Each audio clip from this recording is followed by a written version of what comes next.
Bonjour, aujourd'hui nous allons utiliser l'outil de sélection polygonale, qui est un outil tout à fait simple, qu'on utilise assez rarement, mais voilà une image qui s'y prête parfaitement. Pourquoi s'embêter quand on peut avoir des lignes droites et faire une sélection rapide? Donc ici une image du Cap-Vert avec en bas trois garçons. Il y a en fait sur cette image trois zones de, de niveaux différents au niveau des couleurs, mais surtout la luminosité. Une zone en bas avec les trois enfants, une zone au milieu avec la peinture, et puis une troisième zone en haut avec un éclairage très différent, puisque là on accède au ciel. Voilà. Donc ces trois zones vont être à traiter différemment, et pour ça on va utiliser l'outil polygonal pour créer des calques de réglage avec des masques différents. Donc on va dupliquer comme d'habitude l'arrière-plan en glissant, en maintenant le clic sur le calque et en le descendant en bas sur le petit icône de création de calque. Voilà qui est fait. Donc je viens de dupliquer l'arrière-plan. Maintenant, nous allons nous mettre sur l'outil polygonal. Alors il se trouve ici, donc il y a, si on appuie sur la touche Alt, la possibilité de changer l'outil. Donc l'outil le plus connu étant l'outil lasso, mais qui ne se prête pas du tout à ce type de sélection. Ensuite, bien sûr, l'outil polygonal et l'outil polygonal avec aimantage. On va utiliser l'outil polygonal simple. Donc il suffit simplement d'aller positionner le début de l'outil sur le premier coin. Là, j'appuie sur la touche espace pour pouvoir me déplacer dans l'image, ce qui n'enlève rien à la liberté de l'outil. Et je vais me positionner à l'extérieur avec l'outil polygonal pour ne rien manquer. Et puis, je vais aller me positionner en bas. Voilà. Et ensuite, je vais rejoindre l'autre bout de l'image, comme ceci. Alors, je me positionne à l'extérieur, toujours pour ne pas avoir de frange. Voilà. Et ma sélection est terminée. Et cette sélection prend en compte uniquement la partie où il y a l'image. Cette sélection faite, eh bien, je vais créer un niveau, un calque de niveau. Donc, je me positionne en bas ici sur la demi-lune. Sur cette demi-lune, je clique et je vais chercher l'outil niveau. J'aurais pu également appuyer sur la touche CTRL et L qui aurait créé exactement la même chose. Voilà l'outil qui a été créé et on voit ici un masque de fusion qui a été créé où les zones noires empêchent le réglage de passer et évidemment la zone blanche laisse passer le réglage.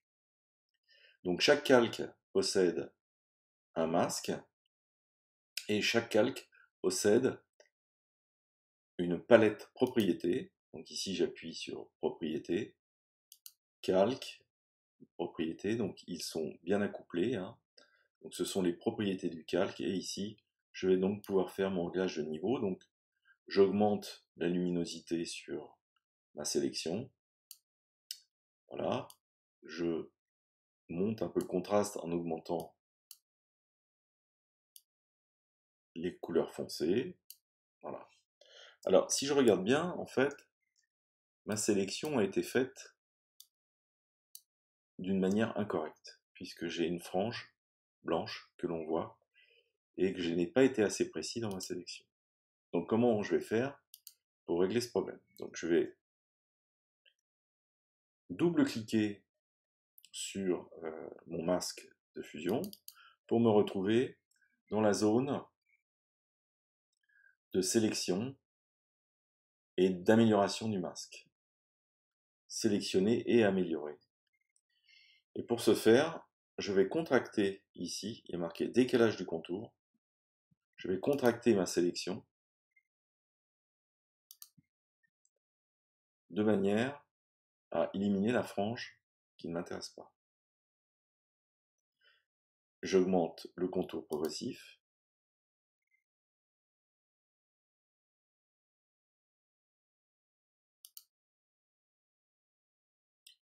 Encore un peu. Voilà, alors là c'est beaucoup. Un petit peu moins, voilà. Et donc, j'ai déjà réduit la zone de blanc qui existe ici en haut, qui n'existe plus en bas. Donc, je vais reprendre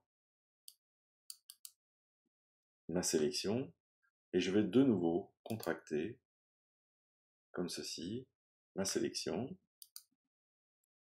Et voilà, j'ai réglé mon problème de frange en haut. Alors, je peux, si je le souhaite, aller l'améliorer. En fait, c'est parce que je n'ai pas pris assez de soin avec ma sélection tout à l'heure, au départ. Je n'ai pas bien visé avec l'outil polygonal. Je n'ai pas bien visé la zone. Donc, ce que je peux faire, eh bien, c'est aller peindre avec un pinceau noir, en l'occurrence, les zones qui doivent être encore mieux délimitées au niveau de la sélection. Alors, par ici, je me place bien sur le masque, hein. Par ici, je me retrouve avec un débordement plutôt vers l'intérieur. Donc là, en l'occurrence, je prends mon pinceau, que voici, et je me règle sur le blanc. Alors, pour permuter les couleurs de premier plan et d'arrière-plan, soit on tape la touche X, soit on appuie ici sur la touche bidirectionnelle, hein, blanc, noir, blanc, noir. Voilà, donc là, en l'occurrence, il me faut du blanc. Je règle mon outil pinceau en appuyant sur la touche CTRL et ALT. Voilà, alors je fais grossir en allant vers la droite la taille du pinceau, diminuer vers la gauche. Si je monte, je fais un contour progressif à mon outil. Si je baisse vers le bas, je durcis le bord de l'outil. Voilà, donc là j'ai pris un bord assez dur pour venir peindre. Voilà. Mais en fait, on a tout intérêt dans ce genre de situation à adoucir un peu, parce qu'on peut aller plus vite en allant peindre le bord, puisque on va le faire d'une manière. Alors, si on se trompe, on combine Alt, CTRL et Z pour revenir en arrière. Là, on diminue la taille du pinceau pour mieux approcher les zones. Alors, pour agrandir la photo, pour s'approcher encore plus des bords, on peut faire CTRL plus pour s'approcher. Et là, on peut avoir une action extrêmement précise sur la zone à corriger. Voilà, ici ça va être plutôt le contraire, c'est en débordement extérieur. Donc je vais reprendre à partir d'ici. Et là, de nouveau, je vais inverser la couleur avec X de manière à pouvoir corriger les bords. Là, je corrige le bord pour éviter que l'on ne voit la délimitation de la retouche.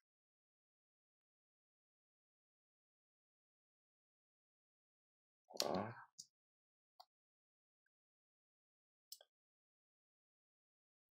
La retouche étant toujours un travail de patience, si on veut un résultat extrêmement précis. Alors, il faut se méfier aussi parce que quand on est en très grand agrandissement comme ça, on a l'impression de déborder ou d'être. Mais en fait, ce qu'il faut regarder, c'est l'impression générale qui est laissée quand on agrandit d'une manière importante la photo, enfin, qu'on revient à un niveau de vision classique. Voilà. Voilà, et donc, on ne voit plus la délimitation. Maintenant, je veux uniquement la partie basse pour faire un niveau sur la partie basse. Donc je reprends mon outil polygonal. Là, ce coup-ci, je vais m'approcher et je vais essayer d'être du premier coup. Alors là, pour le coup, je vais me prendre un peu à l'intérieur pour ne pas avoir de frange. Voilà. Je prends bien l'ensemble de la photo. Alors, sur le bas, on s'en fout, hein. On peut sélectionner... Ah, pardon, je vais quitter mon image. On revient dessus, voilà. Je continue par là. Je sélectionne l'image. Et ici, je vais donc revenir sur mon point de départ. Alors, il apparaît un petit rond qui signifie qu'on peut réaliser la boucle. Donc là, j'ai bien le petit rond qui s'est affiché. Et donc, je clique une dernière fois pour avoir la sélection finale. Donc là, maintenant, je vais demander un nouveau calque de niveau que voici.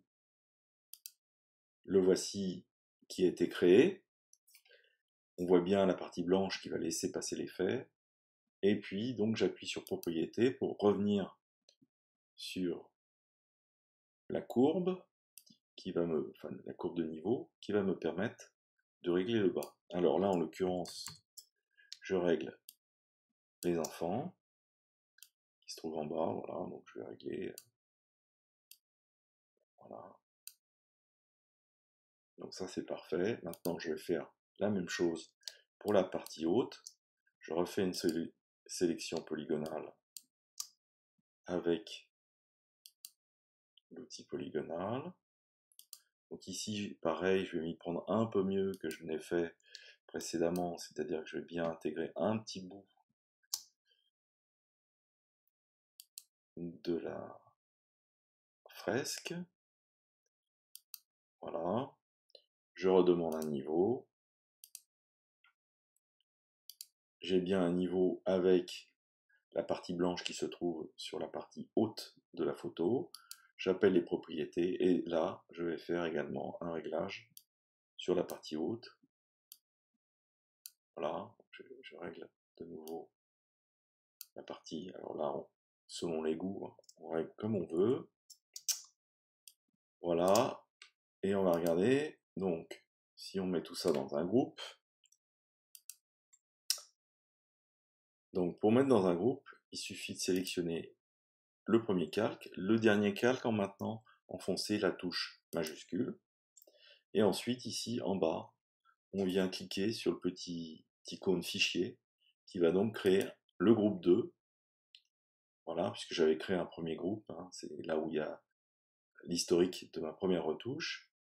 Et donc, si j'appuie sur l'œil, je vois avant et après.